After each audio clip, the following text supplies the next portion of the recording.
नमस्कार, प्रतिभा P designer या चॅनलमध्ये तुम्हा सर्वांचं खूप खूप मनापासून स्वागत आहे. तर याच्या अगोदर आपण हे जे डिझाईन आहे तर हे बाहीवरती किंवा ब्लाऊजवरती कशा प्रकारे टाकायचं, अशा प्रकारचं कुठलाही डिझाईन असो तर ते बाहीवरती किंवा ब्लाऊजवरती कशा प्रकारे ड्रॉ करायचं, कशा प्रकारे टाकायचं, किंवा तुम्हाला ट्रेसिंग पेपर जरी तुम्ही यूज करत असाल तर तो कसा यूज करायचा आणि हे डिझाईन कसं काढायचं, त्यानंतर हे डिझाईन वर्क कसं करायचं, कुठल्या प्रकारे कुठलं वर्क आपण याच्यामध्ये करू शकतो. तर याच्या अगोदरचे जे व्हिडिओ होते ना, 2 व्हिडिओ अपलोड केलेले आहे. तर भाग 1 आणि भाग 2 असा आहे ते व्हिडिओ, आणि हा त्यातला तिसरा व्हिडिओ आहे. तर यामध्ये मी तुम्हाला सांगणार आहे की हे जे व्हाईट कलरची ही जी पेन्सिल आहे, ग्लास पेन्सिल, तर याचं हे मार्किंग असतं बघा अशा प्रकारे. आता इथे सुद्धा थोडंसं मार्किंग आहे, याच्यात पण आता थोडं लाईट झालं आहे, आणि हे पण अशा प्रकारे इथे सुद्धा थोडंसं लाईट झालं आहे. तर हे जे मार्किंग आहे ना, तर थोडं डार्क करते तुम्हाला पुसून दाखवण्यासाठी. ठीक आहे, माझं तर दिसत नाही, एवढं काही दिसत नाही आहे, पण तुम्हाला दाखवायचं त्यासाठी थोडंसं डार्क करून घेते. तर हे रिमूव्ह कसं करायचं हे मी तुम्हाला आज सांगणार आहे, आणि अतिशय सोप्या पद्धतीने आपल्याकडे जे मटेरियल अवेलेबल असतं त्याच्यामधनंच मी तुम्हाला शिकवणार आहे. जे आपल्या मैत्रिणी आहेत आणि घरून काम करत आहे, तर आता जे खूप म्हणजे ज्यांचा खऱ्या चांगल्यापैकी बिझनेसच आहे, तर ते बाकीचं ते सुद्धा मी तुम्हाला पुढे सांगणार आहे. तर ते काय वापरतात, आणि आता आपला काय एवढा बिझनेस नाही आहे, तर मग आपण काय वापरायचं. ठीक आहे, तर हे सगळं मी तुम्हाला पुढे सांगतेच.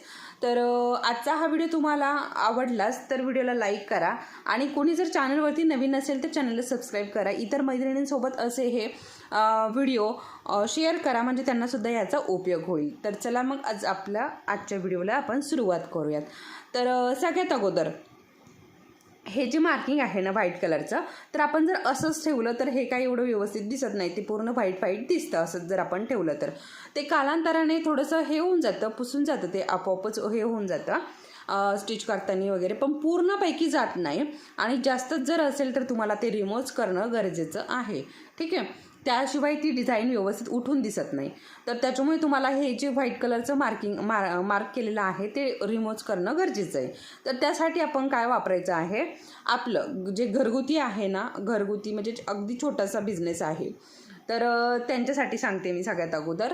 तर सगळ्यात अतिशय 5 रुपयाचंच आपल्याला यूज करायचं आहे. ते म्हणजे बघा असं हे इरेझर. ठीक आहे, हे इरेझर आपल्याला इथे यूज करायचं. मी तुम्हाला लगेच रिमूव्हसुद्धा करून दाखवणार आहे. हे बघा, इरेझरने रिमूव्ह करून दाखवते मी. तर अगदीच असं सगळंच असं रिमूव्ह होतं असं नाही. हे बघा झालं आहे, पूर्णपैकी हे रिमूव्ह झालेलं आहे. आणि असं लगेच सगळंच होत नाही असं नसतं, पण बऱ्यापैकी रिमूव्ह होऊन गेलेलं आहे इथून.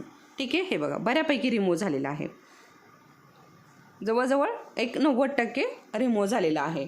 ठीक आहे, आता ते मी तुम्हाला आपलं जे इरेझर आहे याने कसं रिमूव्ह करायचं हे सांगितलं, हा पर्याय सांगितला. हा तर अतिशय सोपा पर्याय आहे. याच्या व्यतिरिक्त दुसरा सोपा पर्याय म्हणजे हाच एकमेव सोपा पर्याय आहे.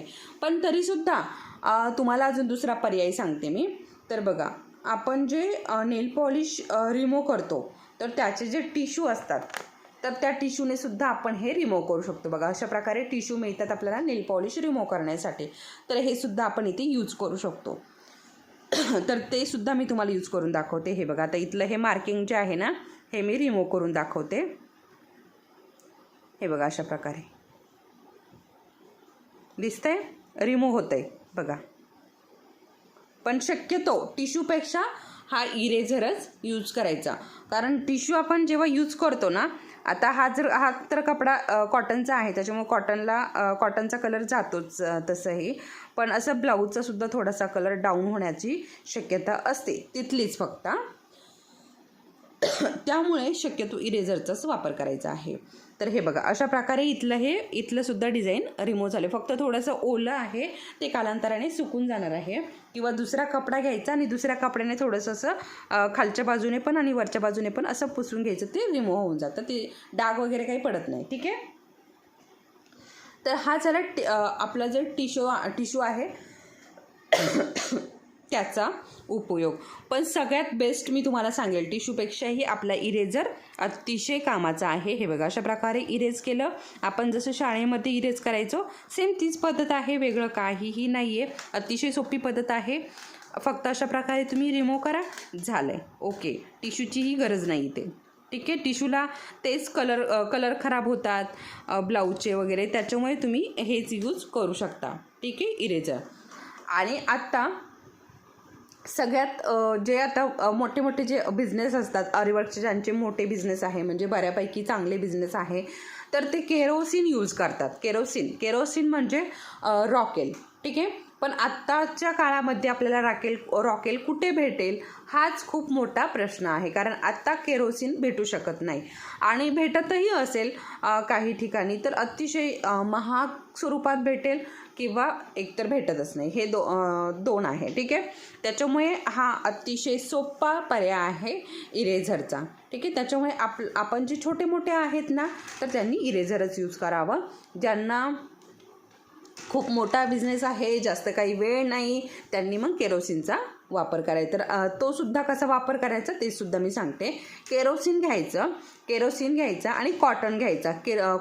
केरोसिनमध्ये कॉटन थोडासा बुडवायचा, थोडासा पिळून घ्यायचा, आणि जिथे आपण मार्क केलेला आहे तिथे असं पुसून घ्यायचं. त्याचा डाग पडत नाही, काहीही होत नाही, वाससुद्धा येत नाही. कालांतराने तो वाससुद्धा निघून जातो आणि तो डागसुद्धा दिसत नाही. प्लेन आपला कपडा जसा असतो तसाच होतो.